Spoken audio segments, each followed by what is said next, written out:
Blue light flashing down the railroad track, blue smoke rolling from the old smokestack. Oh, blue train, don't leave me behind. Hello folks, welcome to Outdoors with Bud. I'm your host, Bud Fields. I've had a lot of people contact me also, and they're requesting some information on jig fishing. When's the best time to use a jig? How do you use it? So today I'm going to try to share some information with you. Now that's not the only way to do it, but it's the way I use it and it's worked well for me. One of the most common misconceptions about fishing a jig, a lot of people think that the only time that you can use a jig and be successful is early in the season when the water temperature is cold. That is a good time. But if you only fish a jig during that time of the season, you're missing out on a lot of quality fish. Actually, you can fish a jig all year long. You could fish it from the time the water temperature's in the 30s and the 40s all the way up to where it gets above the 90s. Now you got to change your tactics a little bit. But first of all, a lot of times when you're fishing a jig, most of the people want to use it as a bottom contact lure. You throw it out there, you let it sink, you work it slowly on the bottom in kind of an up and down motion. You'll pick the rod tip up, the lure will come up, then it'll go down and set on the bottom.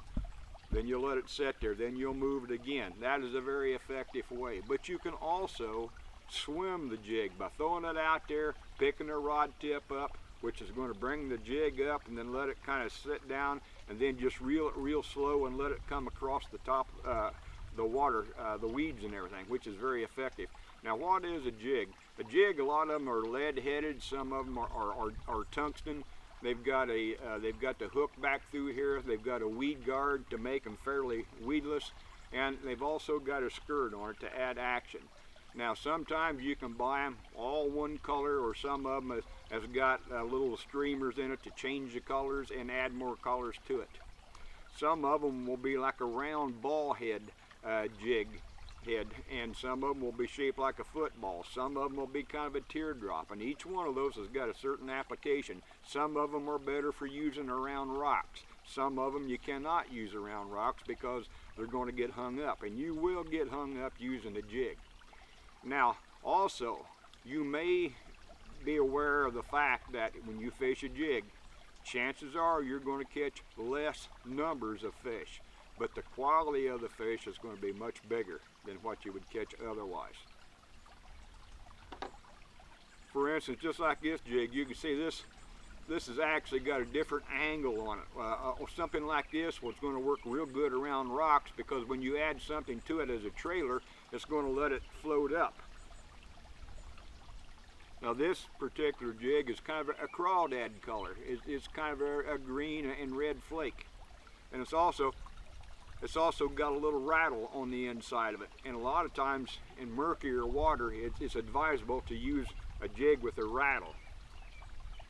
Then this is a little larger jig, a little bigger hook. This is used for fishing deeper water. This is kind of a chartreuse and green, which is a good color.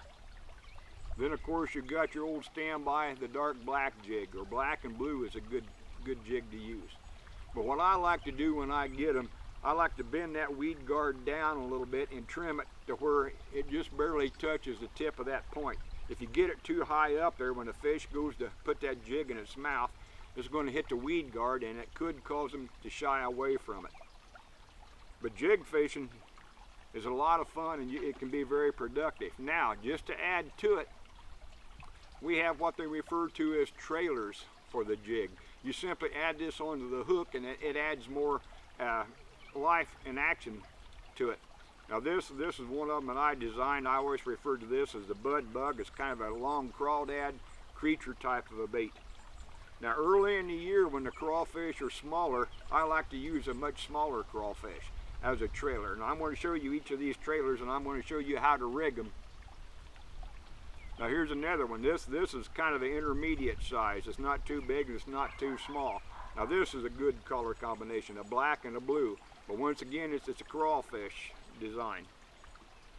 Then here once again is a little smaller one, which is real good earlier in the year. Now when you get into warmer weather, of course the crawfish are going to be bigger at that time. I recommend going to a bigger one. Now also, you can use what they call the pork chunk or the pork frog.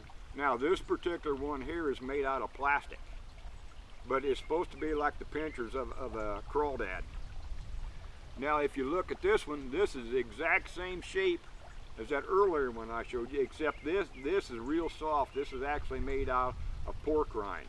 Now Uncle Josh Company has been making these for years and they're very effective. Now the trailers that I showed you earlier are very, very effective for jig fishing. 90% of the people that use jigs will have some type of trailer on it to give it a little more action. Now the first jig, I've showed you how to rig the trailer on there. Now envision, if you will, when you cast this out and it's sinking, the jig is falling first, the trailer is going down behind it, and the tentacles are kind of waving. Also, as you're bringing it through the water, up and down, you're going to get all kind of action on that. But the crawfish like this one is very effective. Now I've got the smaller crawfish rigged on this one. I tried to keep the colors very similar, but that's a smaller crawfish. I like to use this earlier in the spring when the water temperature is a little colder and I'm using it a little slower. Now the other jig, I've got one of the pork chunks on it, the pork frog. Now this is the plastic one, but this is basically how you use it. As you can see, this will add a lot of action on any type of current, any type of rod tip action. But I think if you try fishing a jig with some type of a trailer on it, whether it's earlier in the year, whether it's the middle of the season, or when it's extremely warm outside, I think you're going to be surprised at the amount of fish that you're going to catch. You got to have confidence in it, and you're not going to get confidence in it unless you throw it and use it. But just get you some jigs, different sizes, different colors, for different applications, and I think you're going to be pleasantly surprised with the results. I want to thank you for joining us today on Outdoors with Bud. Stay tuned for more informative segments. Take a kid fishing, and God bless. Flashing down the railroad track, blue smoke falling from the old smokestack, old blue train. Don't leave me behind.